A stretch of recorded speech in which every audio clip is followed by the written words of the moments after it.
All right, we're over here at Faraday Defense at SHOT Show and talking with Joshua, right? Joshua, yep. Joshua, who's one of the few people that's taller than me at SHOT Show, so it's nice to see him. A few things caught my eye. So what does Faraday Defense do? So Faraday Defense does a lot of different signal blocking needs, which is what Faraday is. So we have our enclosures, both hard-sided and around the corner there, soft-sided, which we call our tents. Yeah. And then we also have forensic boxes, we have bags, as well as a large selection of EMP protection. Great. So the EMP protection, for example, we have the DEFCON vehicle, which blocks 270,000 amps Wow. when an EMP hits. Wow. It also can block from a transistor blowing up near your home or a CME, coronal mass ejection.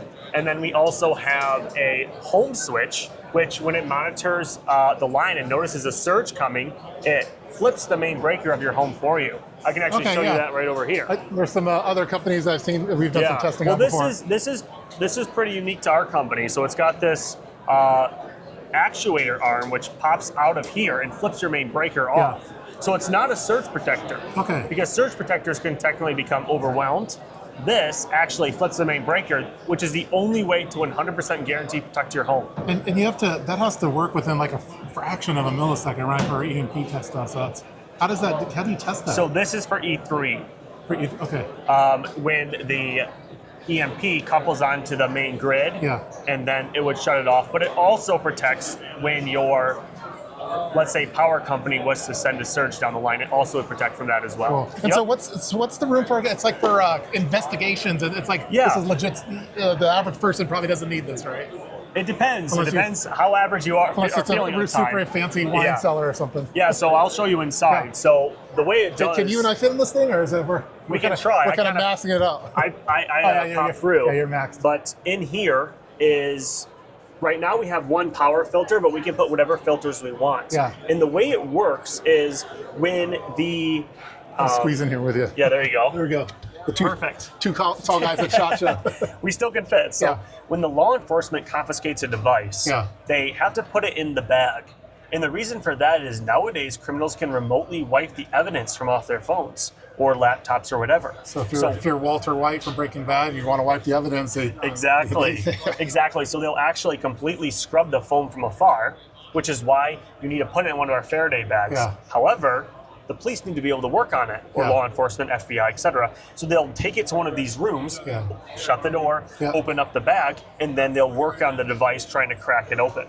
I wonder if our wireless mics are even working in here. Maybe that might have been all muted. They should be. So this is a different option if law enforcement cannot afford a full room, because a room that's about this size is quite expensive. This box allows you to work in a Faraday setting, similar to a sandblasting box, where that entire area is shielded. What differentiates us from many of our competitors is we have a camera here for chain of custody, and it can record. Other people will just have a fine mesh, but it's a lot harder to see the device that you're working on. Oh, so cool. Where a camera is much easier. Also, the benefit is the recording. Yeah, very cool. So that would be more for forensics. Technically, preppers do sometimes like to store their camera systems, security systems in here, so that in the event of an EMP, their security system would still be functionable, so it won't be blown out. All right, so what do we have over here? So here we have an RFID Scrambler card. Now, the benefit of this is that all of your credit cards in your wallet, the same way you tap to pay, anyone else with a flipper zero can also tap to pay. So all I have to do is go hit this read button, and now it's scanning for information.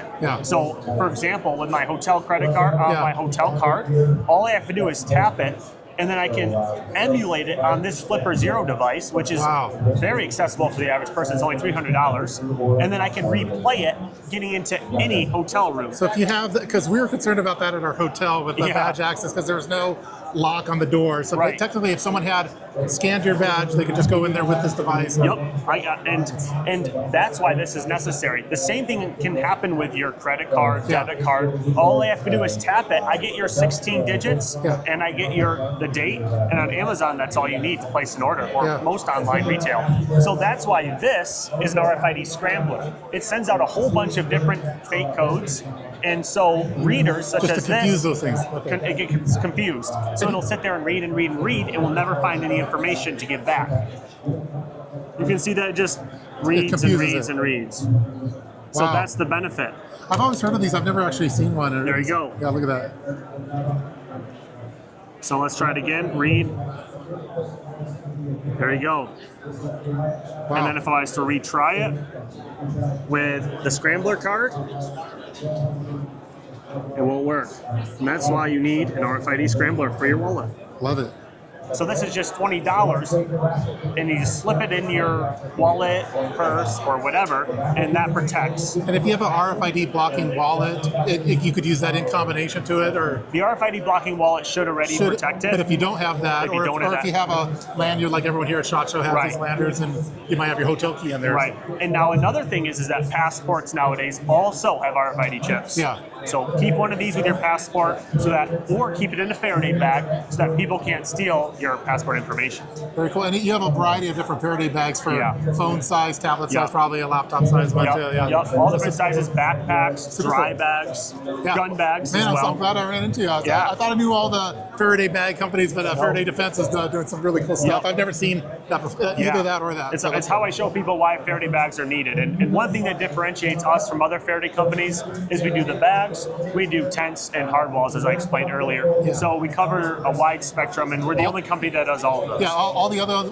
I've done one that does like just the car ones for EMP, and I've done other Faraday bags, but not one that's all in one shopping. So All encompassing. Yeah, so I'll put some links in the description box for these products. Very cool. And so anyone that, law enforcement or anyone that wants to get one of these products, you go directly to the website. Yep, FaradayDefense.com. I'll put a link in the description box as well. Well, thanks for Joshua for spending a few minutes just to talk with us. For It's sure. super cool. Yeah. Enjoy the rest of your time at SHOT Show. Stay tuned for more footage here at SHOT Show.